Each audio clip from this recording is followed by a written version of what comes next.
દેશી સ્વેગ English talk like ની કરો ઠોકમ ઠોક કેમ કે આવી ગયો છે ઇંગ્લિશનો ભૂત તમારે નિરાતે વિડિયો જુઓ. કેમ છો વિદ્યાર્થી મિત્રો? Today we are going to learn standard 9 poem number 2 the useful plow કહેતા ઉપયોગી હળ. હવે આ પ્લાવ એટલે કે હળ એવો અર્થ થાય એટલે તમને નામ ઉપરથી જ ખ્યાલ આવે કે આ કવિતામાં ખેતી વિશે કે ખેડૂત વિશે વાત કરવામાં આવેલી હોઈ શકે. તો ચાલો જોઈએ. અ country life is sweet. Country life એટલે કે ગામડાનું જીવન, દેશી જીવન. ગામડાનું જીવન મધુર છે, સારું છે, સરસ છે. મોટા ભાગના લોકોને તમે જો સિટીમાં રહેવું એના કરતાં ગામડામાં રહેવામાં શાંતિ મળે, મજા આવે. જો તમે ગામડામાં રહ્યા હો તો તમને ખબર હશે, કારણ કે સિટીમાં શાંતિ ન મળે પણ ગામડામાં તમને શાંતિ મળે. એટલે કીધું અ કન્ટ્રી લાઈફ ઇઝ સ્વીટ. દેશી જીવન, ગામડાનું જીવન એ ખૂબ મધુર છે. શું કેવું તો કે in moderate cold and heat. Moderate એટલે કે મધ્યમ કક્ષાનું, સુધારેલું, પણ અહીંયા આપણે મધ્યમ કક્ષાનું લેશું. Cold and heat. કોલ્ડ એટલે ઠંડી અને હીટ એટલે ગરમી. એટલે કે મધ્યમ ઠંડી અને મધ્યમ ગરમી વાળું. તમે જો સિટીમાં વધારે પડતી ઠંડી, વધારે પડતી ગરમી હોય છે, પણ ગામડામાં તો માપસર હોય. અતિશય ઠંડી ન હોય, અતિશય ગરમી ન હોય. ઉનાળામાં સિટીમાં જે તાપમાન કેટલું બધું હાઈ વહી જાય અને એસીમાં તમારે બેહવું પડે. તમે ગામડામાં શાંતિથી વાડીએ વૃક્ષના છાયા નીચે બેઠો, કેવી મજા આવે. એટલે કીધું કે મધ્યમ ઠંડુ અને મધ્યમ ગરમ. Moderate cold and heat. વધારે પડતું ગરમય નહીં, વધારે પડતું ઠંડુય નહીં. To walk in the air એ હવામાં ચાલવાની વાત છે. ગામડાની હવા હોય ને ચોખ્ખી, એની વાત છે. પ્રદૂષણ ન હોય ને. શહેરમાં તમને વાહનોના ધુમાડાની બધું, ફેક્ટરીના ધુમાડાની બધું પ્રદૂષિત હવામાં મળે, પણ ગામડાની હવા શુદ્ધ હોય. એટલે કીધું in walk in the air એ હવામાં ચાલવાની. How pleasant and fair. How કેટલું પ્લીઝન્ટ એટલે કે આકર્ષક, આનંદદાયક, મજા આવે એવું. એન્ડ ફેર કેતા ઉત્તમ. કેવું ઉત્તમ અને આનંદદાયક એમ.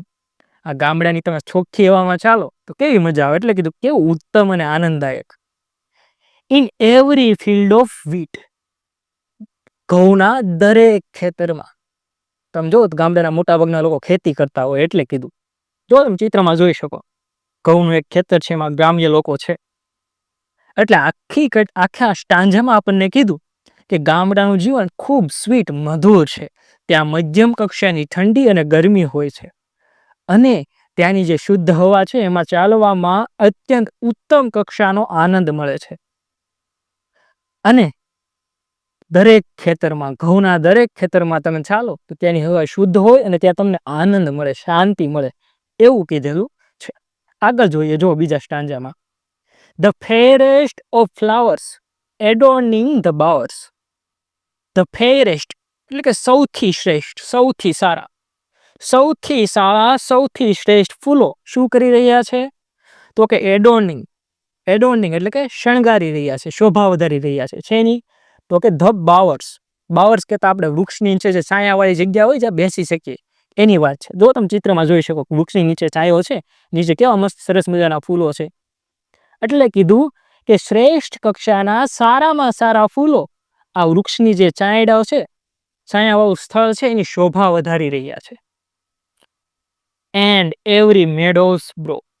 અને દરેક મેડો કહેતા ઝાડી અથવા ઘાસનું મેદાન, અને બ્રો એટલે કિનારી, અને દરેક ઘાસના મેદાનની કિનારીની પણ શોભા વધારી રહ્યા છે.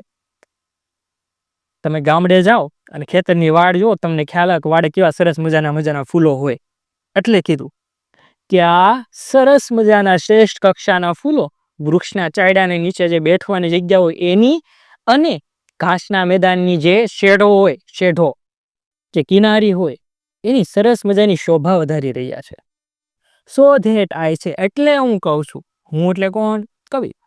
નો courtier may compare with them who clothe in grey. No courtier. જો કોર્ટિયર, કોર્ટિયર એટલે કે રાજ દરબારી, જે મોટા મોટા આમ કહેવાય ને તો અધિકારીઓ હોય, શૂટ બૂટમાં હોય, એની વાત છે. આવા કોઈ પણ રાજ દરબારીની કમ્પેર, તુલના ન કરવી જોઈએ. કોની સાથે? with them who cloth in grey. એ લોકોની સાથે કે જે ગ્રે કપડાં પહેરે છે. એટલે ગ્રે એવું કેમ કીધું? ગ્રે એટલે એકદમ સાદા, સિમ્પલ, સુતરાઉ એવા કપડાં એમ.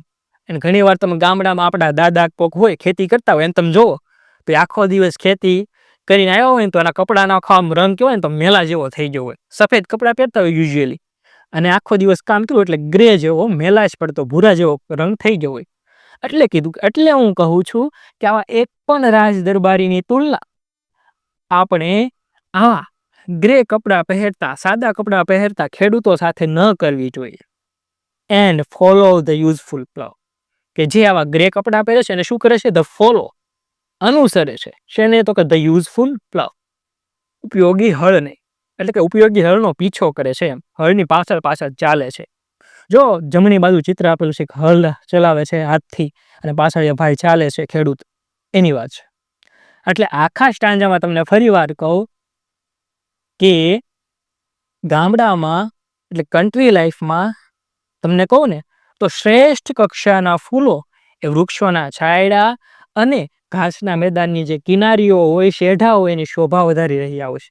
એટલે જ તો હું કહું છું કે એક પણ રાજ દરબારીની તુલના આવા ગ્રે કપડાં પહેરતા ખેડૂત સાથે ન કરવી જોઈએ કે જે હળનો પીછો કરે છે, હળ ચલાવે છે, જે ખેતર ખેડે છે.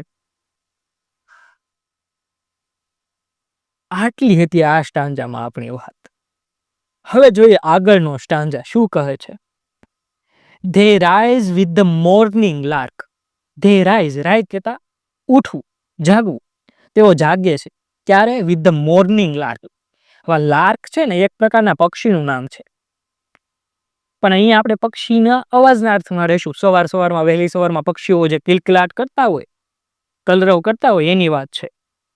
They rise with the morning lark. તે સવારમાં પક્ષીઓના કલરવની સાથે જાગે છે. જો બાજુમાં જમણી બાજુ ચિત્ર આપેલું છે. And labour till almost dark. અને અંધારું થઈ જાય ત્યાં સુધી લેબર કેતા પરિશ્રમ, મહેનત કરે છે. જે ગામડાના લોકો છે એને ખબર જ હશે કે એના પરિવારના કોઈ સભ્યો ખેતીમાં જોડાયેલા હોય તો વહેલી સવારમાં સૂરજ ઉગે એ પહેલા તે જાગી જાય અને ખેતરે કામ કરવા આવી જાય ને ઠેઠ સાંજે સંધ્યા તાણે સૂરજ આથમી જાય તે આવે. એટલે કીધું કે વહેલા પક્ષીના અવાજ સાથે જાગે છે અને ઓલમોસ્ટ ડાર્ક સુધી, અંધારા સુધી લેબર શ્રમ કરે છે. અને પછી then folding their sheep they hasten to sleep. Then folding their sheep, પછી એના જે ઘેટા બકરા હોય કે બીજા કોઈ પ્રાણીઓને પાળેલા હોય એને ફોલ્ડિંગ કહેતા સંકેલ. એટલે સંકેલવાની વાતમાં એમ કહેવા માંગે છે કે એને વાડામાં પેક કરે એમ. છૂટા સવાયા ઘેટા રખડતા હોય તેને સાંજે વાડામાં બાંધી દે એમ. પછી એના ઘેટાઓને વાડામાં બાંધી દે છે.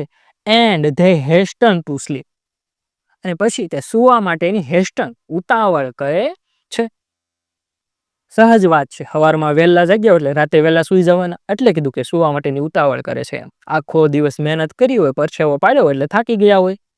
Next morning is ringing with birds that are singing on each green tender બો.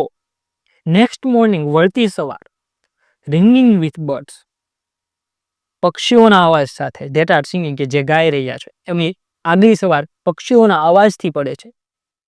આપણે સિટીમાં ઘણા મોબાઈલમાં અલાર્મ મૂકે અને અલાર્મ ક્લોક વાપરે. કાહોલી સવારમાં ગાડી વાગતી હોય કચરાની, સ્વચ્છ ભારત કા ઈરાદા, એનથી અમુકને તો સવાર થતું હોય. પણ અહીંયા તો શું કીધું કે પક્ષીઓના અવાજથી જાગે છે. ઓન ઈચ ગ્રીન ટેન્ડર બો. અને પક્ષીઓ પછી ક્યાં હોય? પાંજરામાં પૂરેલા ન હોય, પણ ઈચ ગ્રીન ટેન્ડર બો. ઈચ એટલે કે પ્રત્યેક, ગ્રીન એટલે કે લીલીછમ, ટેન્ડર એટલે કે કોમળ, અને બો એટલે કે વૃક્ષની ડાળી. ડાળની પ્રત્યેક કોમળ ડાળી પર બેઠેલા પક્ષીઓના અવાજથી એમની સવાર પડે છે. જો ગામડાના જીવનની વાત કરી છે. ગામડાનું જીવન આવું સરસ મજાનું હોય. આખા સ્ટાન્જામાં તમને ફરી વાર વાત કરી દઉં કે શું કીધું તો કે તેઓ એટલે કોણ? ખેડૂતો અથવા ગામ્ય લોકો વહેલી સવારમાં પક્ષીના અવાજ સાથે જાગે છે અને ઓલમોસ્ટ અંધારું થઈ જાય ત્યાં સુધી લેબર શ્રમ કરે છે. પછી એમના જે શીપ, ઘેટાઓ હોય એને વાડામાં પેક કરે છે અને પછી સુવાની હેસ્ટન, ઉતાવળ કરે છે. અને વળતા સવારે પ્રત્યેક લીલીછમ કોમળ વૃક્ષની ડાળીઓ પર બેઠેલા પક્ષીઓના અવાજથી એવો જાગે છે. જો બંનેના ચિત્ર આપેલા છે.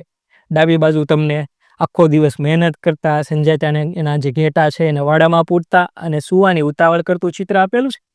જમણી બાજુ તમે સવારમાં પક્ષીઓ વૃક્ષની લીલીછમ ટેન્ડર ગ્રીન બો કહેતા ડાળીઓ ઉપર બેઠેલા છે અને ગાય છે એનું ચિત્ર આપેલું છે. હવે લાસ્ટ ફાઇનલ સ્ટાન્જા જોઈએ. With what content and merriment their days are spent, whose minds are bent to follow the useful plough. With what content? Content કહેતા સંતોષ. And merriment. Merriment એટલે કે આમ કહેવાય ને આનંદ, હર્ષ, રમૂજ. કેવા આનંદ અને રમૂજ સાથે, હર્ષ સાથે, સુખ સાથે their day are spent. તેમનો દિવસ પૂરો થાય છે, સમાપ્ત થાય છે. કે તેઓ એમનો દિવસ વિતાવે છે. ખેડૂત હોય ને એના કામમાં મોજમાં જ હોય, આનંદમાં જ હોય. એને તણાવ ને એવું એટલું બધું ન હોય. કેમ? તો કે પ્રકૃતિ પ્રત્યે રહે છે, પ્રકૃતિમાં એનું જીવન સમાયેલું છે. એટલે કીધું કે કેવા સંતોષ અને આનંદ સાથે એમનો દિવસ સમાપ્ત થાય છે. કોનો? whose minds are bent, કે જેમના મગજ બેન્ટ ઝૂકેલા છે, વિનમ્ર છે. શેના તરફ? to follow the useful plough, ઉપયોગી હળનો પીછો કરવા માટે, એટલે કે હળની પાછળ ચાલવા માટે. જે આ ખેડૂત હોય એ હળની પાછળ ચાલતા હોય એટલે. તો એને એમ કીધું કે આ જે ખેડૂત છે, જે ગ્રામ્ય લોકો છે કે જે હળનો પીછો કરે છે, ખેતર ખેડે છે, એમના દિવસ કેવા સંતોષ અને આનંદ સાથે વિતાવવામાં આવે છે.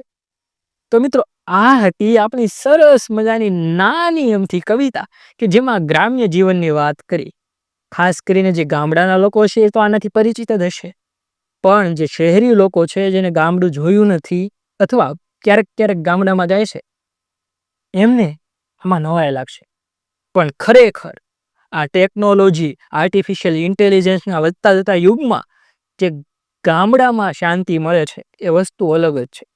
પણ કેવું ગામડું? તો કે અત્યારે જે ઓલા વિકસિત થવા માંડ્યા એટલા બધા વિકસિત નહીં, પણ જે કૃષિ આધારિત છે, શાંત છે, એ ગામડાની વાત કરેલી છે. તો સરસ મજાની રીતે આ રીતે ચિત્રો સાથે કવિતા જોયા બાદ આશા છે કે તમને આખું કાવ્ય સમજાઈ ગયું હશે. તો આવી જ રીતે સરસ મજાના ચિત્રો સાથે દરેક કાવ્ય અને દરેક પાઠને શીખતા રહેવા માટે તમે અમારી ચેનલને સબસ્ક્રાઇબ કરી શકો છો અને તમારા મિત્રો, ભાઈબંધ કે બહેનપણીને પણ આવી રીતે સરસ મજાના ચિત્રો સાથે કવિતા શીખવા માટે શેર પણ કરી શકો